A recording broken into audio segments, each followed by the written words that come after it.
आज से 9 वर्ष पहले क्या था? अव्यवस्था की स्थिति थी, दंगे, असुरक्षा, अव्यवस्था, अराजकता, ये वहां की पहचान बन गई थी। और पिछले 9 वर्ष के अंदर प्रधानमंत्री मोदी जी के विजनरी लीडरशिप में आज आपने देखा होगा उत्तर प्रदेश जो भारत की आत्मा का प्रदेश है, आज वह उत्तर प्रदेश उस विजन को जमीनी धरातल पर उतार रहा है। विरासत और विकास का एक अद्भुत संगम वहां देखने को आपको मिलता होगा।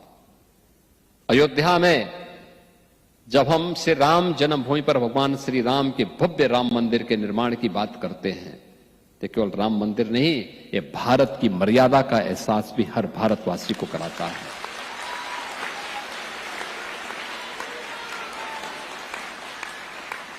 जब हम काशी में काशी विश्वनाथ धाम की बात करते हैं तो काशी विश्वनाथ धाम ये केवल अपनी विरासत को पुनर्स्थापना करने का ही कार्य नहीं, बल्कि काशी में काशी विश्वनाथ धाम भारत की शाश्वत चेतना का जीवंत उदाहरण प्रस्तुत करता है। जब हम मथुरा वृंदावन की बात करते हैं तो मथुरा वृंदावन कृष्ण की लीला का ही माध्यम नहीं, भारत की भक्ति का प्रतीक भी बनता है। दुनिया के अंदर भक्ति कैसे होती है उसका भाव देखना है तो मथुरा वृंदावन की भूमि उसका प्रतीक बनती हुई दिखाई देती है। और समरसता कैसे होती है, जो लोग भारत पर आरोप लगाते हैं कि भारत में भेदभाव होता है,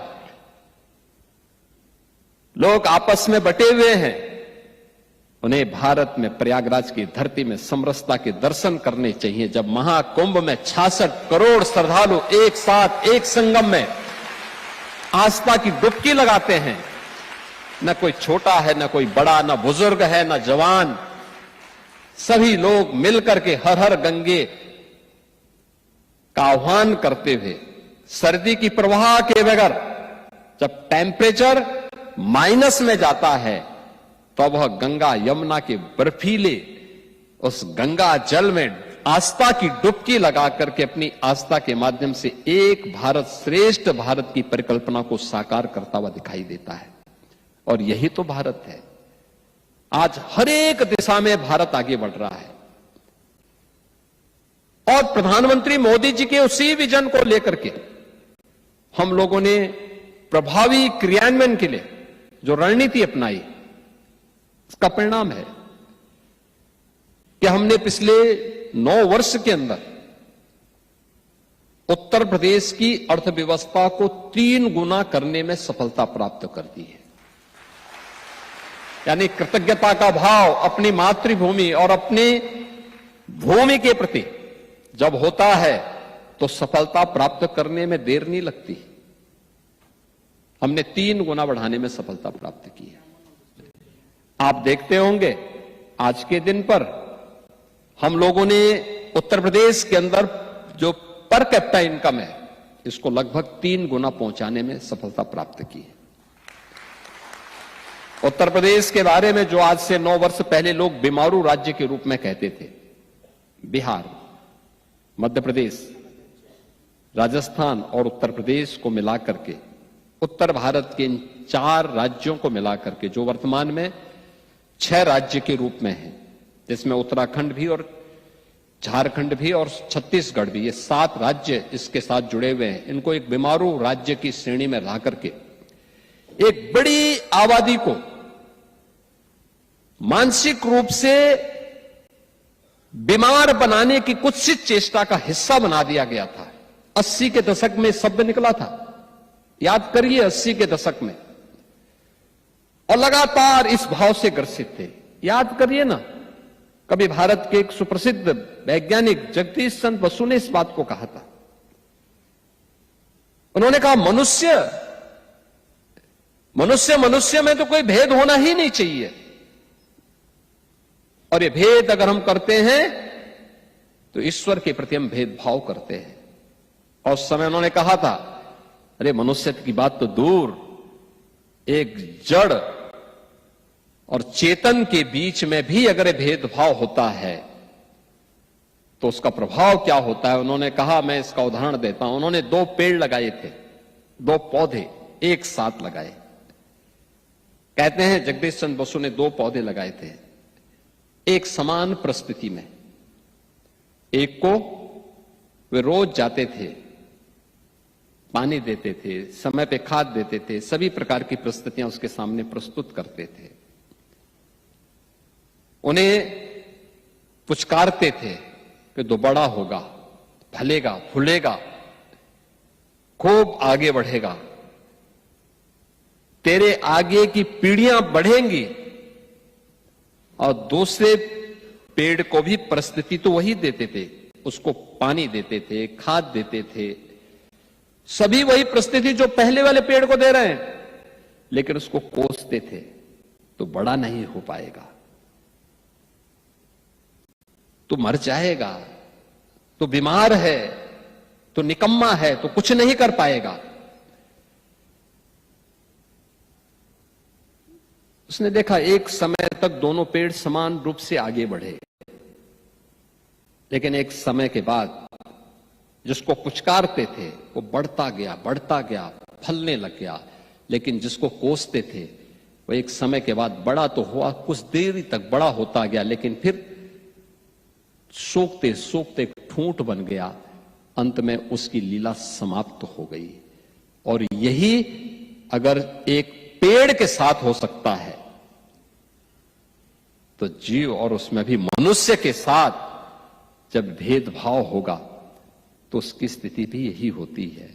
हम सबको इस बारे में ध्यान रखना होगा कि भारत कभी भी इन बातों को प्रोत्साहित नहीं करता है, कभी नहीं करता है। और अगर आपको देखना हो, हमारे पर्व और त्योहार उस बात के उदाहरण हैं जहां पे एक समरसता हम सब के बीच में दिखती है। और पर्व त्योहार के पीछे की मान्यता भी यही है, सब एक साथ मिल करके, एक छत के नीचे मिल करके उस आयोजन में सहभागी बने। उसके पीछे का उद्देश्य भी यही होता है। आज भारत गर्व के साथ कहता है, ये भारत अब एक भारत भी है और श्रेष्ठ भारत की भी अपनी यात्रा को लेकर के आगे बढ़ रहा है। और एक भारत श्रेष्ठ भारत की इस नई यात्रा के साथ हर एक भारतीय को जुड़ना चाहिए, हर प्रवासी भारतीय को जुड़ना चाहिए। हमारा दायित्व है, जिस धरती पर रहते हैं उस धरती के प्रति अपने कर्तव्यों का निर्वहन भी ईमानदारी पूर्वक करें। कोई हम पर उंगली न उठाए, हमें शक की निगाहों से न देखे, लेकिन साथ ही साथ जिस मातृभूमि के साथ हमारी पूर्वजों का संबंध है उसके प्रति भी अपने कर्तव्यों का निर्वहन करने के लिए सदैव डट करके हम कार्य करेंगे तो सचमुच एक नई प्रेरणा प्राप्त होगी। अभी मैं यहां पे इंडिया ग्लोबल स्कूल के इस कैंपस में जब आया, और मैं सचमुच अतुल जी आपको और अपने हाई कमिश्नर महोदय को इस बात के लिए धन्यवाद दूंगा। भारत की शास्त्रीय विधा को यहां पर इन बच्चों ने कितने सुंदर ढंग से, कितना सुंदर प्रस्तुति गणपति वंदना के माध्यम से यहां पे प्रस्तुत की। आज जब ये घोड़ लग रही है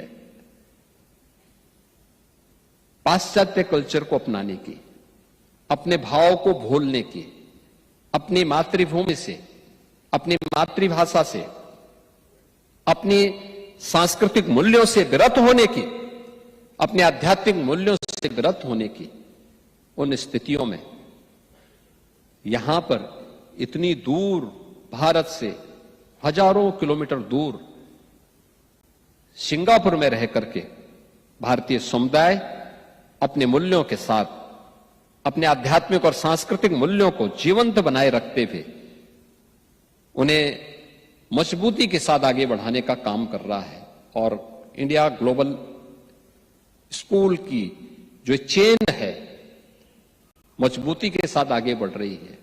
अब अतुल जी लखनऊ में भी अपना इन्वेस्टमेंट करना चाह रहे हैं।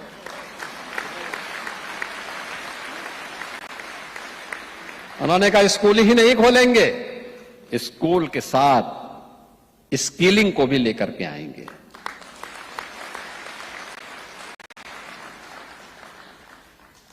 और उस स्किलिंग का एक नया सेंटर, नई सोच के अनुरूप। याद करिए ना, दुनिया जब कोविड के कालखंड में त्रस्त थी, तब मोदी जी भारत को लीड करते हुए कोविड से भी लड़ रहे थे और भारत को विजन के रूप में उन्होंने एक नई कार्य संस्कृति को आगे बढ़ाते हुए उस समय नेशनल एजुकेशन पॉलिसी 2020 भारत के अंदर लागू की थी। आज उसके परिणाम दिखाई दे रहे हैं। परंपरागत कैरिकुलम के साथ ही, उस कैरिकुलम के साथ ही भारत अप स्किलिंग के लिए भी कार्य करेगा। स्कूली पीरियड से ये सारे कार्यक्रम एक साथ चलेंगे। आज जो सफलतापूर्वक लागू हुए हैं, निरंतर आगे बढ़ रहे हैं, और मुझे अच्छा लगा इतना शानदार कैंपस इंडिया ग्लोबल स्कूल का यहां पर देखने को मिला है। दुनिया के 11 देशों में 65 ऐसे कैंपस अतुल जी के प्रयासों से, उनकी टीम के प्रयासों से अब प्रारंभ होकर के उनकी इस ताकत का, जिसमें न केवल वहां के स्थानीय जो वहां के एजुकेशनल सिस्टम है उसको तो अपनाया ही गया है, लेकिन मुझे अच्छा लगा कि यहां का ये कैंपस भारत के सीबीएसई बोर्ड के पाठ्यक्रम को भी यहां पे यहां के बच्चों को पढ़ाने का काम करता है। एक नई दिशा में हम आगे बढ़ रहे हैं और हम सबको इस दिशा में आगे बढ़ना चाहिए। मैं आज के इस अवसर पर आप सबको इस बारे में अवगत कराऊंगा। उत्तर प्रदेश ने अब आधुनिक इंफ्रास्ट्रक्चर के साथ ही आज की जो आधुनिक टेक्नोलॉजी है उसके एक नए हब के रूप में अपने आप को स्थापित करने में सफलता प्राप्त की है। आज भारत के अंदर एक्सप्रेसवे का 55% एक्सप्रेसवे उत्तर प्रदेश के पास है। भारत का रेल का सबसे बड़ा नेटवर्क उत्तर प्रदेश के पास है। भारत के अंदर सबसे ज्यादा सिटी में मेट्रो पब्लिक ट्रांसपोर्ट की सेवा उत्तर प्रदेश के पास है। और भारत के अंदर सबसे ज्यादा एयरपोर्ट भी आज उत्तर प्रदेश के पास है। और अभी अगले ही महीने प्रधानमंत्री मोदी जी के कर कमलों से उत्तर प्रदेश का नोएडा इंटरनेशनल एयरपोर्ट जेवर, ये जो भारत का सबसे बड़ा एयरपोर्ट बनने जा रहा है, उसका उद्घाटन भी प्रधानमंत्री मोदी जी के कर कमलों से होने जा रहा है। यह न केवल पैसेंजर के लिए बल्कि कार्गो के भी सबसे बड़े केंद्र के रूप में उभरेगा। बहुत बड़ा सेंटर बन रहा है, उसको हम आगे बढ़ा रहे हैं।